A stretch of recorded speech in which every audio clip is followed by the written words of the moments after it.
High friends, welcome to my channel. आज मी Lippan art म्हणजे मड अँड मिरर वर्क कसं करतात त्याच्याबद्दल व्हिडिओ टाकते. मागे एक मी व्हिडिओ टाकलेला, पण हा मी जरा थोड्याशा टिप्स देते तुम्हाला. हे आपल्याला फेविक्रलचं मिळतं मोल्डिट, तर हे यूज करते मी. ह्याच्यात हार्डनर आणि रेझिन बेस असे हे दोन प्रकार आहेत. मिरर्स आपल्याला हव्या त्या आकाराचे मिरर्स आपण घ्यायचे. आणि हा मी MDF चं मोठी फ्रेम आहे, ही 2.5 बाय 3 फुटाची, त्याच्यात मी करते. आता ह्याच्यात एक महत्त्वाची टिप अशी आहे की हे जे दोन आपल्याला एक हार्डनर आणि एक रेझिन बेस, हे दोन जे आहेत, एक ब्लूमध्ये एक रेडमध्ये, तर ह्याचे ना आपण सेम भाग करायचे. म्हणजे एकावेळी तुम्ही एवढं यूज करू शकत नाही, कारण ते कडक होतं. आणि सुरुवातीला जर आपण एकत्र केलं तर आपला सुरुवातीला वेगही कमी असतो, तेवढं आपल्या ह्याच्यानी फास्ट होत नाही.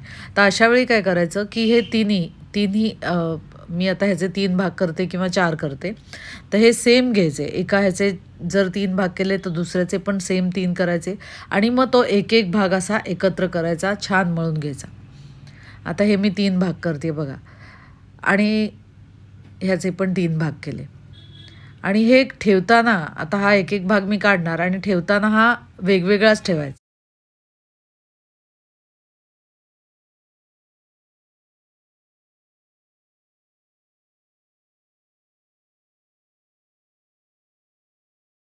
म्हणजे जोपर्यंत आपण मिक्स करत नाही तोपर्यंत ते कडक होत नाही, म्हणून हा आपण वेगळाच ठेवायचा.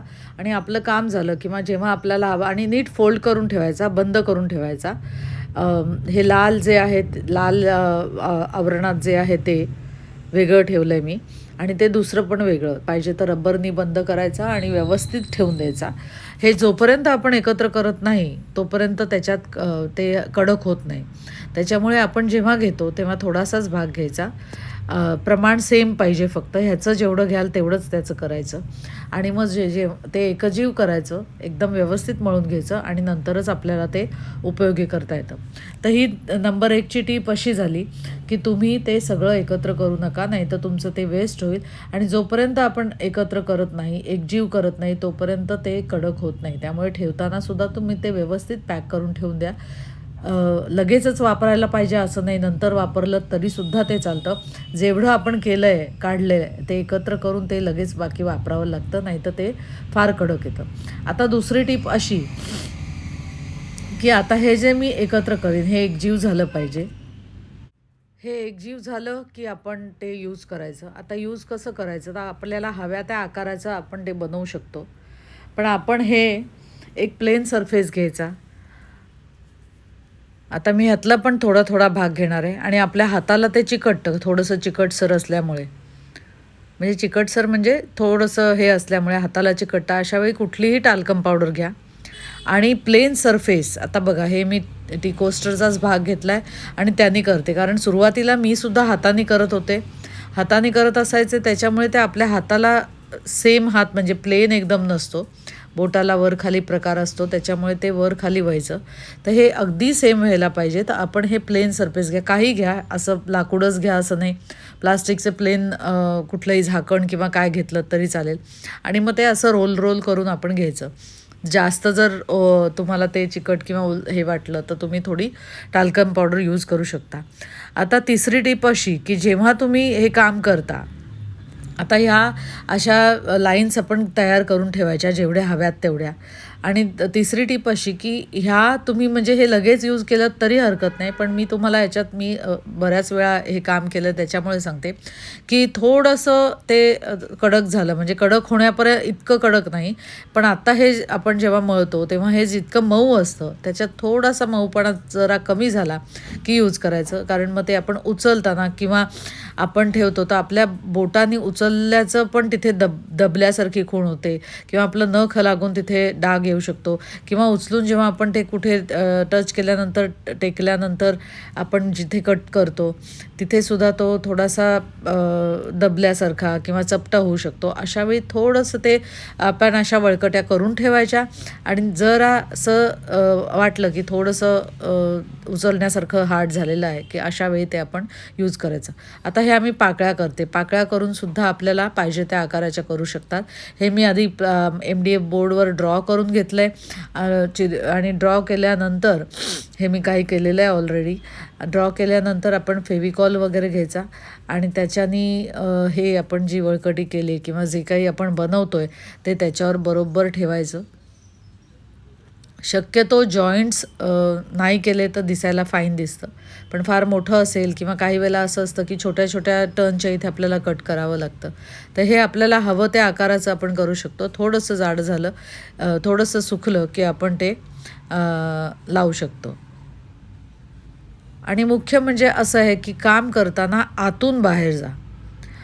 लिप्पन आर्टचं काम करताना बाहेर आपण आधी काम करायचं मग आतमध्ये जायचं असं नाही, तर पहिलं सुरुवात आतमध्ये काम करायचं.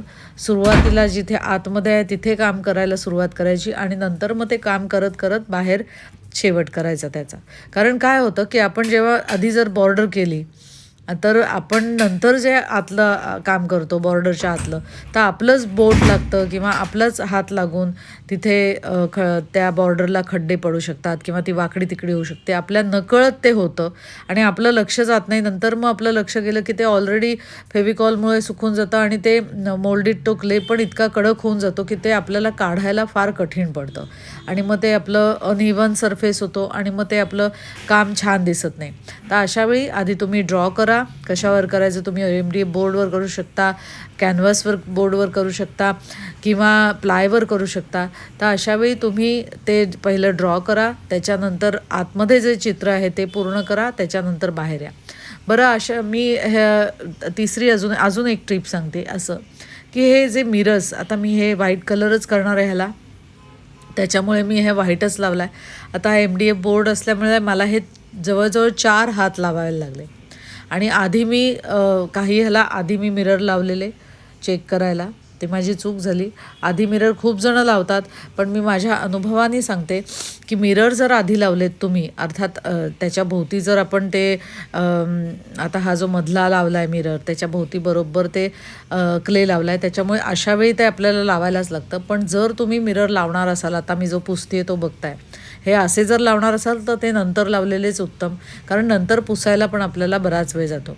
बरं, आणखी एक टीप अशी की जेव्हा तुम्हाला मिरर पुसायचे असतात तेव्हा एक चांगलं कापड घ्या मऊ कॉटनचं आणि ते थोडं ओलं करा. इझिली ते निघतं. सुख्याने करायला गेलात तर बराच वेळ जातो. अगदी थोडंसं ओलं, म्हणजे भरपूर ओलं नाही, ओलसर करायचं, घट्ट पिळून घ्यायचं आणि त्यांनी करायचं, तर ते इझिली निघून जातं. बरं, मी ह्याला ॲक्रिलिक पेंट यूज केलेले आहेत. ॲक्रिलिक पेंटनी मी हे केलेलं आहे, त्यामुळे हे पेंट खूप छान दिसतात आणि हव्या त्या कलरचं तुम्ही हे करू शकता. कुठलेही कलर तुम्ही ह्याच्यात यूज करू शकता, कुठलाही रंग तुम्हाला जो आवडेल तो करा. पण मला ही व्हाईट फ्रेम करायची होती म्हणून मी हे व्हाईट केले. मी बरेच स्वस्तिक, शुभलाभ, कृष्ण, गणपती, गणेशा, नंतर ओम, स्वास्तिक खूप केले आणि छोटे छोटे की होल्डर्स माझे खूप छान छान झालेले आहेत. तर हे मी आता काही लावायचे राहिलेले मिरर्स हे मी वरनं लावलेत. हे वरनं लावले की आपल्याला पुसायला किंवा तसा काही त्रास होत नाही, कारण आधी आपण लावला आणि त्याच्या भोवती जर क्ले असेल तर तो साफ करायला पण आपल्याला थोडासा कठीण पडतं. तर ह्या काही टिप्स आहेत की ह्या टिप्सबरोबर मी तुम्हाला माझं क्ले वर्क कसं केलं आहे मी ते सांगितलं आणि ह्या टिप्स तुम्हाला नक्कीच उपयोगी पडतील. कारण सुरुवातीला जेव्हा आपण क्ले वर्क करतो तेव्हा आपल्याला एवढी आयडिया नसते किंवा मी काही व्हिडिओज बघूनच, ॲक्च्युली यूट्यूब व्हिडिओ बघूनच केलं आणि करूनच आपल्याला अनुभव येतो आणि आपल्या चुका ज्या काही असतात त्या आपण सुधारतो. मग मला ज्या काही व्हिडिओ लिपण आर्ट करताना जे काही मला जाणवलं की अमुक असं करायला पाहिजे किंवा काय, तर ते मी तुमच्याबरोबर शेअर केलं. मला वाटतं तुम्हाला हा व्हिडिओ नक्की आवडला असेल. जे नवीन करणारे असतील लिपण आर्ट त्यांना हा व्हिडिओ नक्कीच युजफुल होईल. आणि तुम्हाला आजचा माझा व्हिडिओ कसा वाटला ते जरूर सांगा. माझं चॅनल फर्स्ट टाईम बघत असाल तर जरूर सबस्क्राईब करा, शेअर करा माझा video. Thanks for watching my video.